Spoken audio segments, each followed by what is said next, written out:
नमस्कार दोस्तों आज की वीडियो में मैं आपके लिए यूपीपीसीएल और यूपीआरवीयूएनएल के लिए डीसी थ्योरी नामक चैप्टर में से जितने भी ऑब्जेक्टिव क्वेश्चन इंपॉर्टेंट बन सके थे उतने सभी वीडियो में इसमें मैं लेकर आया हूं दोस्तों। तो देरी न करते हुए इस क्वेश्चनों की तरफ चलते हैं। ये आपका डीसी थ्योरी नामक चैप्टर है दोस्तों। इसमें जितने भी महत्वपूर्ण क्वेश्चन बने थे उतने मैंने सभी वीडियो में लिए हैं। तो पहला क्वेश्चन हम शुरू करते हैं दोस्तों। देरी ना करते हुए यहाँ से पहला क्वेश्चन शुरू करते हैं। हमारा पहला क्वेश्चन होगा कि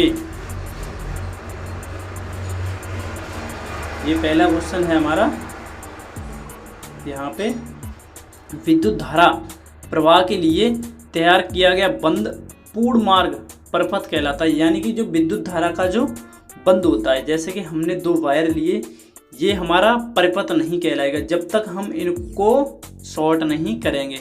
जब तक विद्युत धारा प्रवाह के लिए तैयार किया गया बंद, यानी कि बंद जो पूर्ण बंद हो, यानी कि उसमें विद्युत धारा का प्रवाह हो सके, उसे हम परिपथ कहते हैं। यानी कि जो परिपथ खुला होगा उसे हम परिपथ नहीं कहेंगे। अगला क्वेश्चन है कि गुण के आधार पर परिपथ चार प्रकार के होते हैं। गुण के आधार पर परिपथ चार प्रकार के होते हैं: बंद परिपथ, खुला परिपथ, लघु परिपथ और लीकेज परिपथ।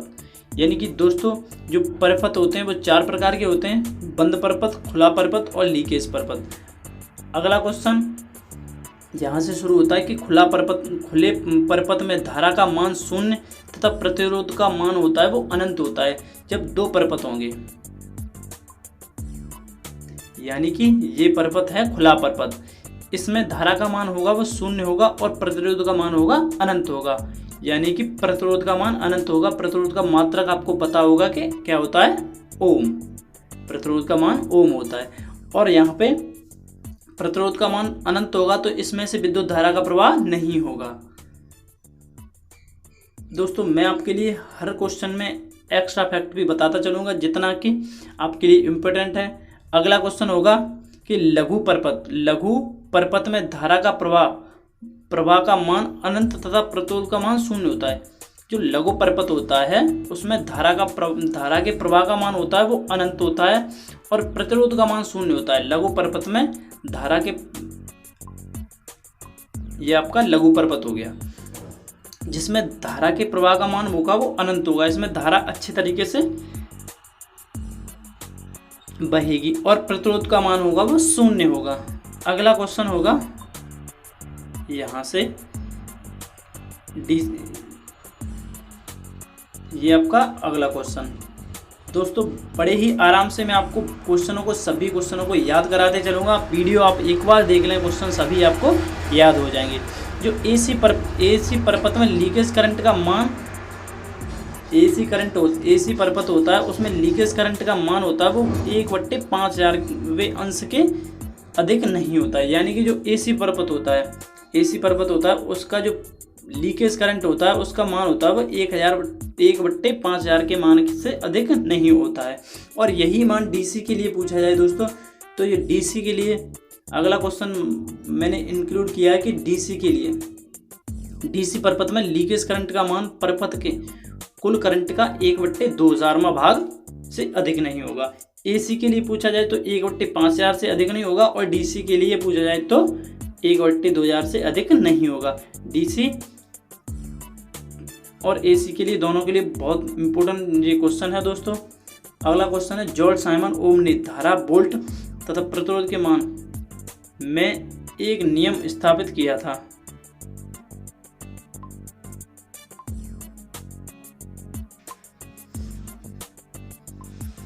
अगला क्वेश्चन है फ्रेंड्स, जॉर्ज साइमन ओम ने धारा, वोल्ट तथा प्रतिरोध के संबंध में एक नियम स्थापित किया था जो कि ओम का नियम कहलाता है। जो ओम का नियम है जॉर्ज साइमन ओम ने धारा, वोल्टेज और प्रतिरोध के संबंध में स्थापित किया था। अगला क्वेश्चन है फ्रेंड कि ओम के नियम के अनुसार किसी प्रतिरोध के सिरों पर पैदा होने वाला विभवांतर उस प्रतिरोध में प्रवाहित होने वाली विद्युत धारा के समानुपाती होता है। V proportional IL। अगला क्वेश्चन, ओम का नियम AC तथा DC दोनों पर लागू होता है। जो ओम का नियम होता है वो AC धारा और DC धारा दोनों पर लागू होता है। अगला क्वेश्चन है ओम का नियम AC पर Z बराबर R इम्पीडेंस बराबर प्रतिरोध होने पर लागू होगा। जो ओम का नियम है वो AC धारा पर Z बराबर R होगा तभी लागू होगा। और Z बराबर R रेजोनेंस परपथ के कारण, अगला क्वेश्चन Z बराबर R रेजोनेंस परपथ के कारण होता है जो XL बराबर XC।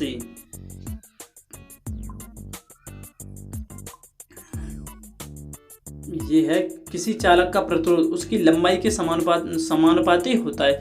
जो चालक का प्रतिरोध होता है उसकी लंबाई के समानुपाती होता है। जैसे जैसे हम चालक की लंबाई बढ़ाते जाएंगे उसके प्रतिरोध भी बढ़ता जाएगा।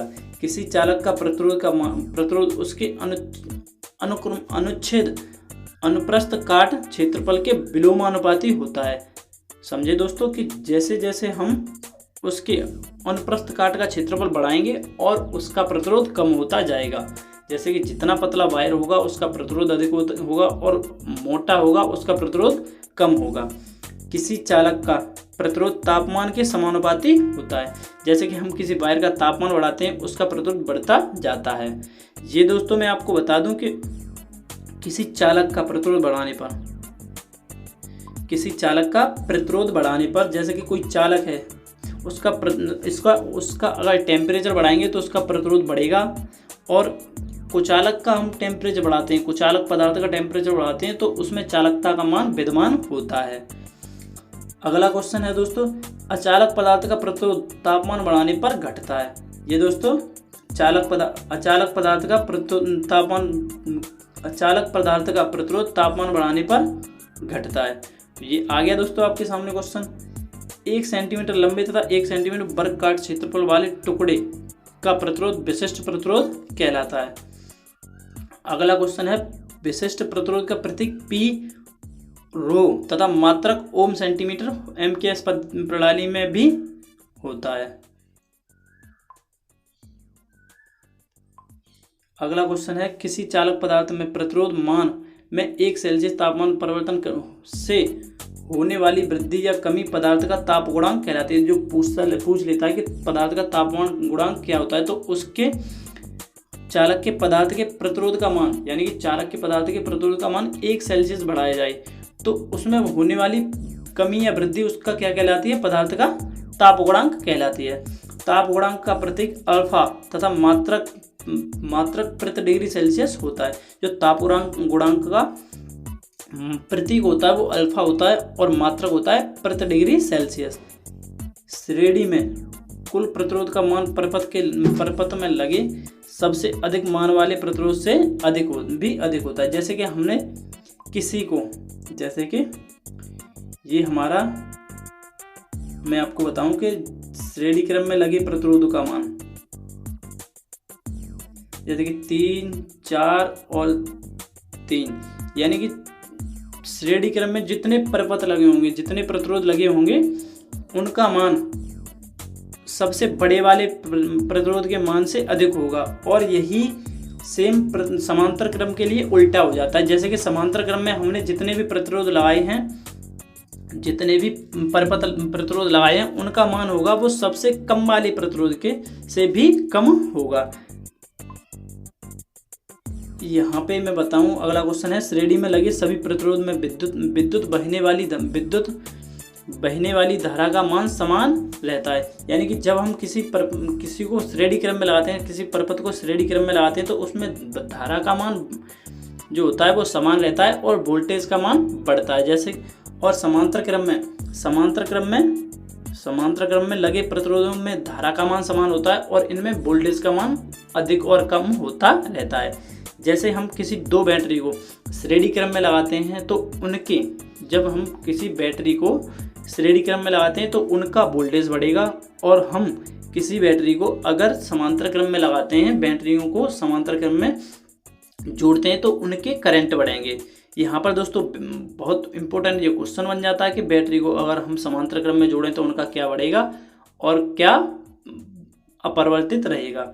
अगला क्वेश्चन है श्रेणी क्रम में प्रतिरोध जोड़ने पर कुल प्रतिरोध का मान बढ़ जाता है और श्रेणी क्रम में प्रतिरोध जोड़ने पर, श्रेणी क्रम में प्रतिरोध जोड़ने पर कुल धारा का मान होता है वो घट जाता है।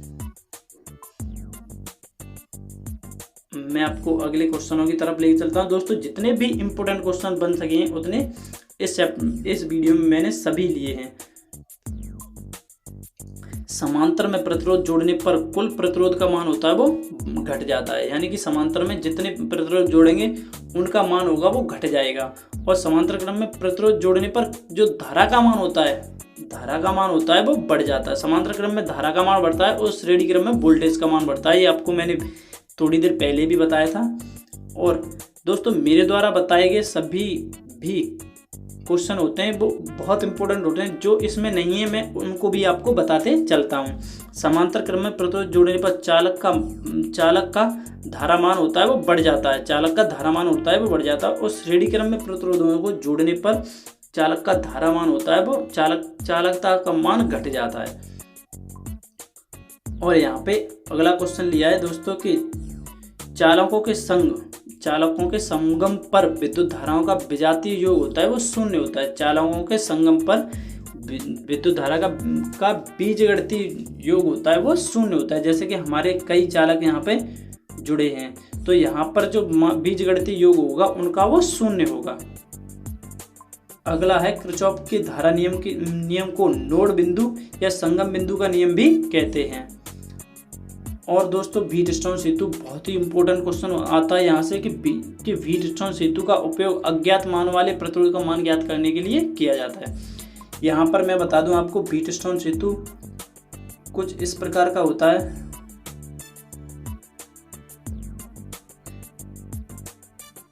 और इसमें जो अज्ञात परपथ लगा होता है इसका मान ज्ञात करने के लिए आपको व्हीटस्टोन सेतु नियम का पालन करना पड़ता है। अगला क्वेश्चन है फ्यूज को परपथ में श्रेणी क्रम में लगाया जाता है। जो फ्यूज होता है हमारा, जो सभी उपकरणों में लगा होता है, जैसे कि इन्वर्टर हो गया, आपका रेडियो हो गया, वहाँ पे जो फ्यूज लगा होता है वो श्रेणी क्रम में ही लगाया जाता है। और किरचॉफ के वोल्टेज नियम को मेश का नियम भी कहते हैं। जो किरचॉफ का वोल्टेज नियम है उसे हम मेश का नियम भी कहते हैं। और अगला और लास्ट क्वेश्चन है इसमें दोस्तों कि प्रतिरोध मान का अंकन में प्रतिरोध की तीसरी पट्टी का रंग गुणक तथा चौथी पट्टी का रंग गुणक रंग सहन सीमा प्रदर्शित करता है। यानी कि दोस्तों मैं आपको इस बारे में एक नई वीडियो बताऊंगा, उसमें बताऊंगा ये सारे रंग और प्रतिरोध के मान, क्योंकि इस वीडियो में बताने में नहीं बन पाएगा दोस्तों। तो thank you watching for video दोस्तों, और ऐसे ही वीडियो पाने के लिए चैनल को सब्सक्राइब करें।